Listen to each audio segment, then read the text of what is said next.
bonjour, bienvenue sur Vendée Vintage TV Show. Aujourd'hui, nous sommes à Saint-Gilles-Croix-de-Vie, à Légende Auto 85. Et je suis en compagnie des deux associés, donc Guillaume et Johan. Alors, bonjour Guillaume, bonjour Johan. Bonjour Olivier, bienvenue. Merci à vous de nous accueillir ce matin. Alors, comment vous avez un parcours dans le monde de l'automobile d'après ce que j'ai su, en tout cas. Alors, est-ce que vous pouvez déjà nous expliquer votre parcours, nous présenter? Depuis quelques années, effectivement. Après un début dans le milieu de la voiture de collection, j'ai pu évoluer sur de la voiture moderne en étant agent de marque française, notamment Peugeot, pendant 18 ans et avec un Renault en parallèle. D'accord. Et puis s'en est suivi cette suite d'aventures où depuis 2018 sur le papier, on va dire, et fin 2019, on est Légende Auto 85 à Saint-Gilles-Croix-de-Vie, où on intervient sur tout ce qui est véhicule de collection et par définition avec extension d'exception. D'accord. Tout ce qui sort un petit peu de la voiture moderne de tous les jours. Okay. Et maintenant, Johan, tu es donc l'associé de Guillaume. Et présente-nous un petit peu ton parcours. Mon parcours il est assez bref. J'ai commencé donc dans l'automobile en apprentissage en 2001 dans une grande marque française. D'accord. Puis j'ai su évoluer aussi dans le milieu de cette marque. D'accord. Et par le fil de mon travail, j'ai fait la connaissance de Guillaume. D'accord, très bien. Avec qui on a travaillé quelques années et ensuite on est revenu travailler ensemble chez Légende Auto. D'accord, super. Donc depuis 2019, vous êtes... pour moi depuis 2022. Ah, 2022, d'accord. T'es pas venu tout de suite? Non, pas tout de suite, non. Mais c'est vrai que dans ce type de garage, on a intérêt à bien s'entendre, avoir des affinités, parce que... Et c'était un peu le but aussi justement, et le fait de se connaître auparavant, c'est ça. Qui fait qu'on peut travailler ensemble. Exactement, tout à fait. Dans de bonnes conditions. Très bien. Merci beaucoup, Johan, pour ton intervention. Merci. Alors, j'ai vu effectivement, parce que vous avez comme aujourd'hui beaucoup d'entreprises ont des sites internet, et alors donc ça m'a permis de regarder un peu ce que vous faisiez en termes de prestations. Et tout d'abord, donc je vois que parmi les prestations, vous avez ce qu'on appelle l'entretien automobile, donc entretien en tout cas exclusivement de voitures anciennes, on va dire. Voiture ancienne, tout ce qui est après-guerre, et comme je le disais, sur la voiture un petit peu plus récente, atypique, donc toute la série de nouvelles Mustang, par exemple, l'Alpine, série Porsche, etc. Oui. Mais avec une grosse activité sur la voiture de collection, après-guerre, où on intervient sur tout ce qui est mécanique ou électricité, avec de l'entretien tout simplement, de la remise en état, de la remise en route suite à sortie de grange, pour prendre une phrase qui est quelque chose qui est assez utilisé aujourd'hui. Donc effectivement, suite à des arrêts prolongés ou des véhicules de famille qui ressortent, on remet un petit peu les véhicules sur la route, point de vue mécanique, freinage, etc. Donc voilà, le panel d'intervention est relativement large, ça nous occupe. Oui, j'imagine. Et puis sur des marques relativement diverses et variées, parce qu'on n'a pas forcément de limite aujourd'hui de modèles. Et alors justement, divers et variés, on a des voitures qui parfois peuvent, comme tu le disais si bien, atypiques. Au niveau des pièces, comment ça se passe? C'est là tout le problème. Très bien pour certaines, beaucoup plus compliqué pour d'autres. Oui. Donc il y a souvent un travail de recherche en amont de la commande, mais un gros travail de recherche pour trouver ce dont on a besoin pour réparer. Et quand on ne trouve pas, il faut essayer de trouver une solution de substitution, parce que avec 100 pièces, c'est toujours compliqué. Donc, pas mal de recherche pour pouvoir nous dépanner. Et dépanner les clients, bien évidemment. Et dépanner les clients, bien entendu. Et alors, j'ai une deuxième question, ça concerne la restauration, parce que vous faites de la restauration automobile. C'est-à-dire que concrètement, donc vous reprenez effectivement des voitures, parfois vous faites des reconstructions ou de la restauration. Est-ce qu'il faut bien différencier la terminologie, les deux termes, exactement. Restauration, reconstruction, effectivement, une grosse restauration ou une reconstruction, suivant comment on intervient, on part du châssis, un châssis nu, et puis on refait tout autour, donc la carrosserie, la mécanique, la sellerie, etc. Donc là, on aura, je pense, l'occasion tout à l'heure de voir un véhicule qu'on a entièrement reconstruit. Pour le coup, il s'agissait d'une mairie où on a tout changé en repartant du châssis, mais en remplaçant tout. Et puis là, on va en relancer un tout prochainement, là, aux abords de l'été, sur un vieux pick-up américain où là, même chose, une restauration où On dépouille tout et on repart du châssis avec non pas une reconstruction, mais une remise en état. On change les éléments de carrosserie abîmés. Ouais. On refait, on repeint, on refait le moteur, on refait les trains roulants. Et il y a des opérations de sablage sur ces véhicules-là quand ils sont vraiment anciens Alors, souvent, c'est du démontage. Effectivement, il y a une phase de sablage, mise en après, et puis après tout un travail de carrosserie avant la peinture. Bien sûr. Une partie mécanique en amont. Puis il y a un moment où les deux métiers se rencontrent, mécanique et carrosserie, et on rhabille l'un en même temps que l'autre. D'accord. On va essayer d'aller voir, parce qu'on parlera ensuite aussi d'un sujet, c'est-à-dire que vous faites de l'achat-vente de véhicules aussi. Et donc ça fera partie de notre dernier volet. Hein. On en parlera parce que vous en avez un certain nombre à présenter. Et là, on va voir la restauration complète alors donc de la Méhari. Alors on va y aller. À tout de suite. Donc là, je suis avec Guillaume, on est dans les locaux de Légende Auto 85 et là, on va se diriger avec Guillaume sur l'atelier, rejoindre Johan. Voilà, on y va. Alors Johan, dis-nous, là, tu fais les derniers réglages, là, moteur? Oui, les dernières petites reprises suite au premier kilomètre, au premier tour de roue de la voiture. Oui. Donc, on a fini les réglages de carburation et de freinage. D'accord, très bien. Bah, merci Johan pour cette intervention. Donc Guillaume, cette voiture, c'est la voiture d'un client qui a été totalement restaurée. Effectivement, c'est un projet qu'on a mené pour une cliente, en l'occurrence, restauré, reconstruit, de A à Z, en passant par la réflexion moteur, boîte de vitesse, train roulant, une carrosserie neuve, une sellerie neuve, enfin d'un bout à l'autre, tout est 95% des pièces sont neuves en gardant quand même quelques les éléments de base, à savoir moteur, boîte de vitesse et les trains roulants. Pour le reste. D'accord.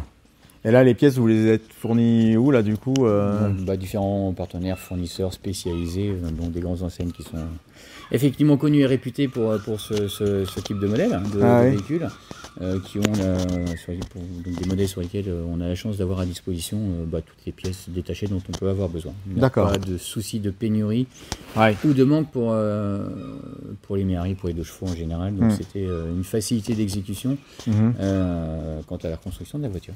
D'accord, alors on va faire un petit tour de la voiture, comme ça on va voir ce que tu nous as montré quelques photos de d'où vous êtes parti. Donc effectivement, là on voit elle est comme neuve cette voiture. Hein. En fait à neuf effectivement, oui.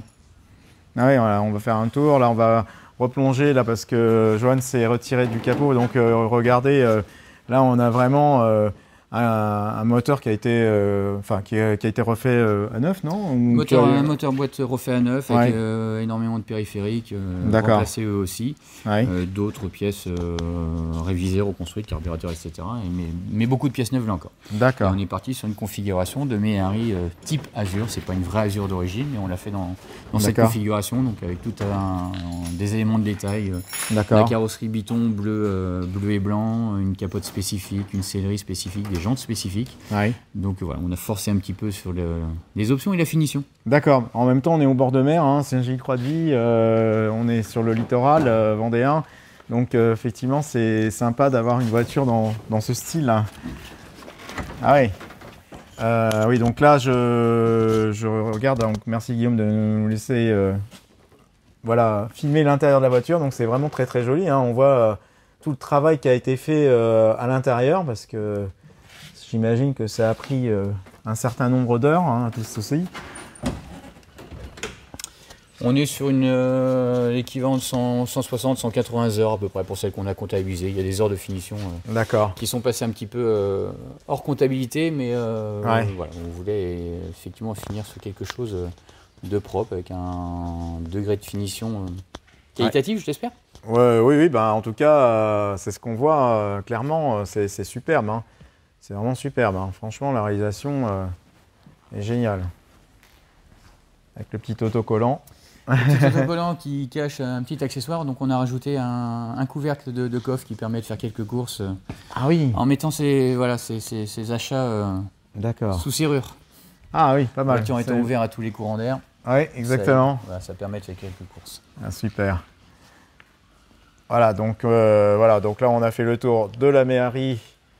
Donc d'une de tes clientes, en fait, c'est ça. Hein. Bon, super. tout cas, c'est vraiment un très très beau travail. Clairement, il n'y a rien à dire. C'est propre.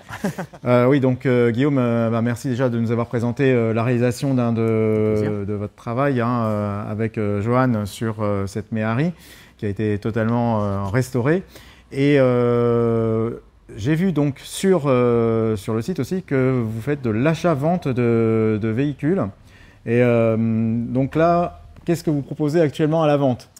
On va aller voir ça tout de suite. On va aller voir ça tout de suite. Donc effectivement, les voitures sont toutes présentes sur le site et des véhicules pour plusieurs qu'on a fait venir des États-Unis dans le cadre d'une activité d'importation. D'accord. Qu'on révise là encore et qu'on prépare pour la vente. Certaines aussi, depuis quelques temps, on essaie de prendre un petit peu de dépôt-vente client. D'accord. Ou des reprises quand l'occasion se présente. Mais effectivement, on va aller en voir quelques-unes juste devant. Eh bien super, on y va. C'est parti. Donc voici, là on est à la sortie de l'atelier et donc là voici les voitures qui ont été sorties de l'atelier pour l'occasion, pour Vendée Vintage TV Show. Alors Guillaume, là tu vas nous présenter déjà la première voiture.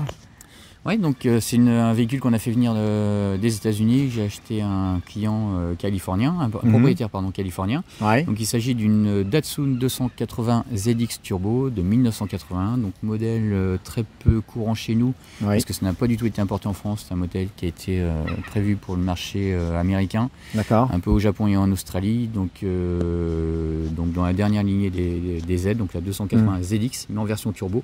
Coupé, 2 places avec, on l'aperçoit, une finition des T-top.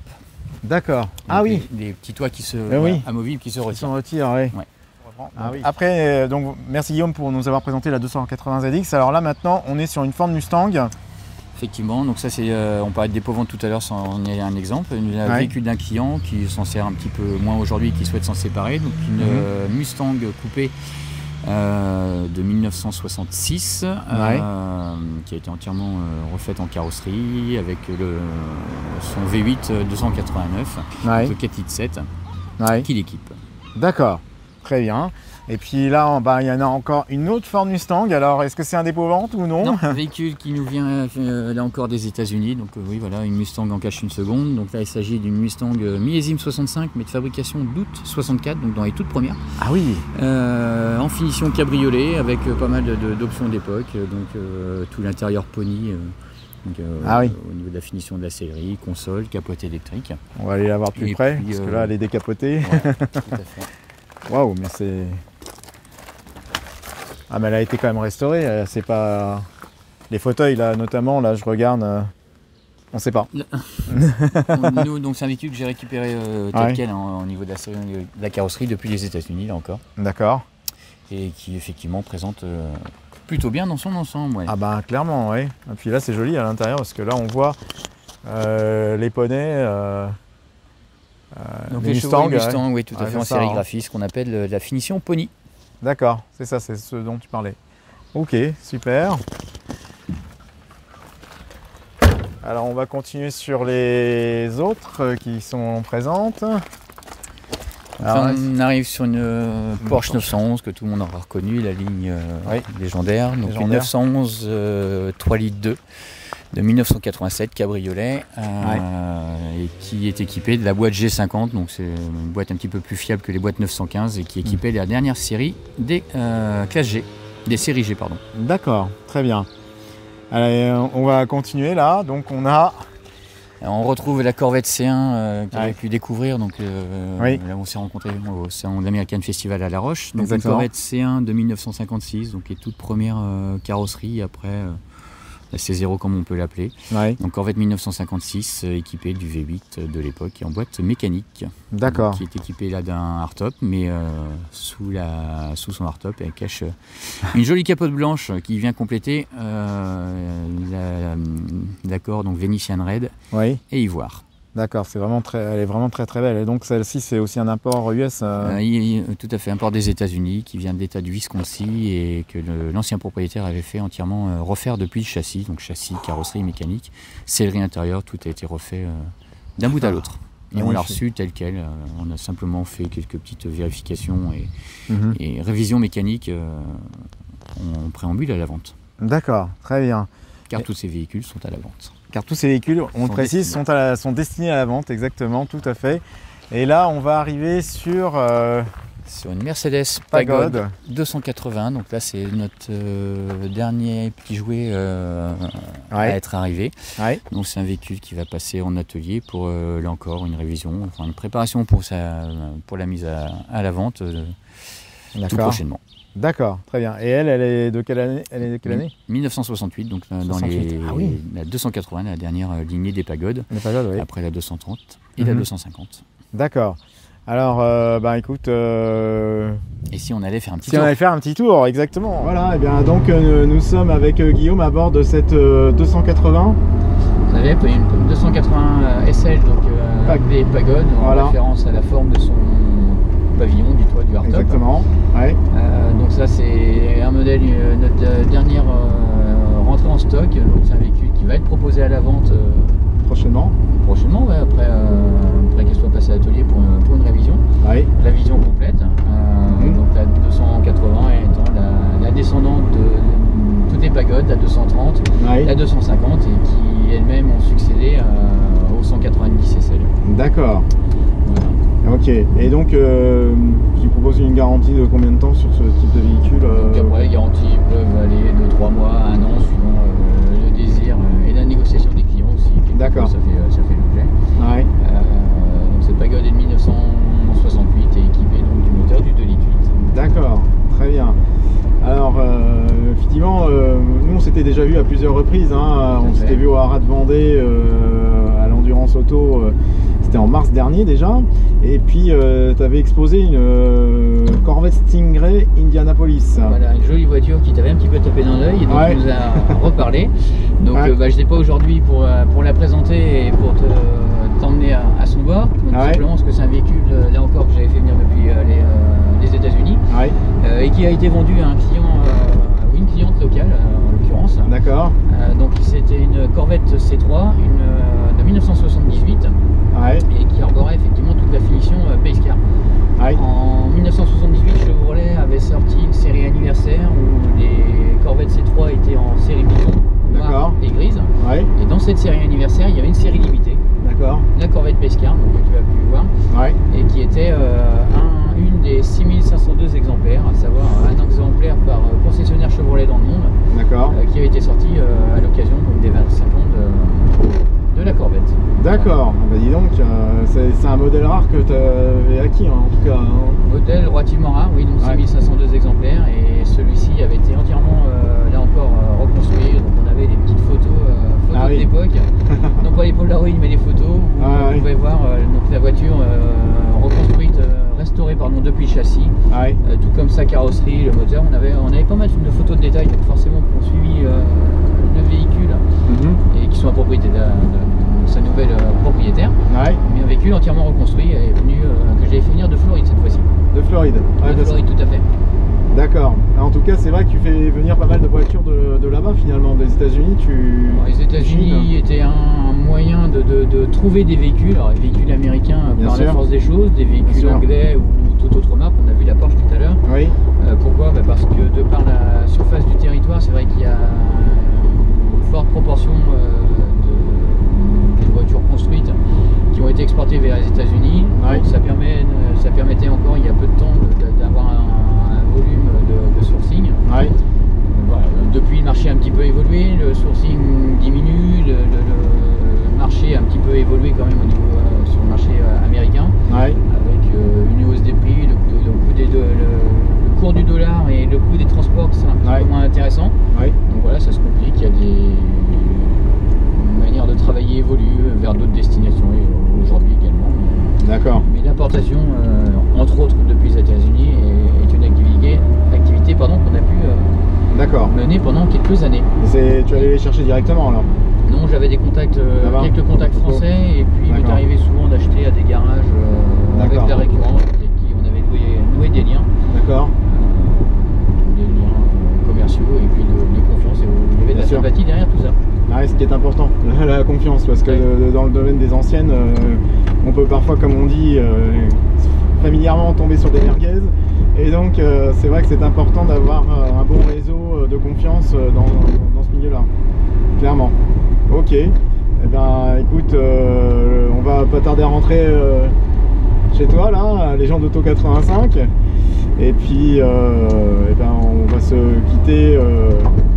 quitter avec Johan. Johan, et bah, écoute, on tenait l'un et l'autre à te remercier chaleureusement pour cette invitation, pour ton passage à l'atelier. On était très heureux, ravis de t'y recevoir. Et, merci. On va se recroiser certainement très prochainement sur des événements, j'imagine. Certainement, oui. En tout cas, je sais que je vous croise souvent sur des événements majeurs en Vendée, et même vous étiez à Historic Auto en février. Un joli salon, un gros salon régional. Et c'est effectivement, donc on avait fait de Paris d'en faire partie cette année avec je pense, un joli stand et quelques beaux modèles à présenter. Tout à fait. Et un salon qui lui-même était riche de par son contenu. Tout à fait, ça marche. Bien, merci à toi Guillaume. Voilà, et bien ainsi s'achève le reportage chez Légende Auto 85 à Saint-Gilles-Croix-de-Vie. Je remercie Guillaume et Johan de nous avoir accueillis ce matin au sein de leur atelier. En tout cas, c'était une super visite qu'on a pu faire ensemble. Et puis, je les remercie de m'avoir accueilli. Écoute, merci à toi, Olivier. Merci à toi aussi. Ravi de t'y recevoir. Voilà. De faire partager ou découvrir un petit peu là où on évolue. Tu nous avais croisés en exposition, présenter quelques véhicules, mais là, tu as pu voir un petit peu dans quel cadre on évoluait pour les préparer et pouvoir ensuite les présenter. Exactement, tout à fait. Bien, merci à vous. En tout cas, je recommande Légende Auto 85 pour son sérieux. Et puis, on a affaire à des passionnés, de vrais passionnés, et ça fait plaisir à voir. Voilà, merci à vous. Merci, à bientôt sur Vendée Vintage TV Show. Merci.